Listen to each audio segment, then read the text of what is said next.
Hello and welcome to Minute to Master, where you can master a skill in 60 seconds or less. Today's topic is adding images to notes in Google Keep. So let's get started.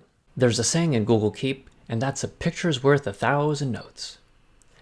I just made that up, but it's actually very simple to add a picture into a note in Google Keep. There are two ways to go about it, and the first way is to hover over the note that you'd like to add a picture to, click on this icon, it looks like an image, and then select the image from your computer. So that's the first way. The second way is to actually add the image first and the details of the note second. So up on the very top where it says take a note, scroll all the way to the right and click on the image icon here. Select the file that you'd like to add, and now put in the details of the note.